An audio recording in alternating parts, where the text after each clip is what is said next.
to left. Sige pa, sige pa. Sige, sige. Ba't ayaw, sir? Napapagana. Balik mo ulit. Balik mo ulit, sige pa. Yan, dito ma'am, gilid ka ulit. Dagdagan natin yung ano natin. Dikit nyo po, dikit. Dikit nyo lang. So, di ba sa SM may mga nakapark na sasakyan sa kabila? So okay lang yung didikit ka dito. Huwag mo lang banggain to. I-left mo konti. Baka magalusan mo yung truck dito.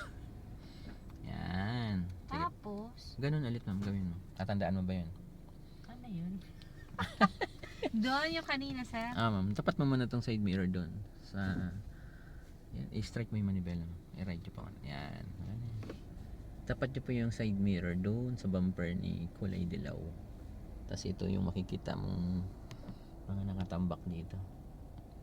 Yan. Tapos, Full turn. Sige, sagad nyo pa. Full turn. Sige. Sakaling. Hintayin mo dito mama. Na makita yung gulong ni Adventure. yung unahan niya. Yeah, brake pa, stop. Ayun oh. Yan na yun. Ang labo. Reverse. Tapos full turn sa right. Brake pa. Full turn nyo man ma'am. Sige lang. Sige. Kaya mo yan. Sige. Parang naubos na yung power.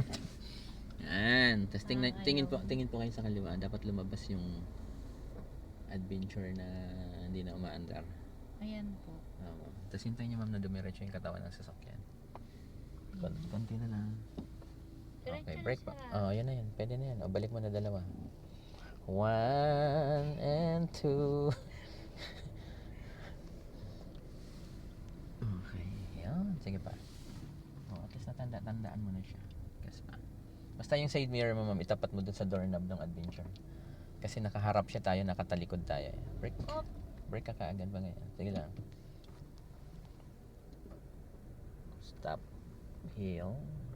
yan eh, sir. Yung doorknob na yun, ma'am. Bukasan at saka yung side mirror. Pag pantay na yan, pwede na yan. Kasi pag nakaharap yan, ma'am, si Adventure, side mirror to side mirror.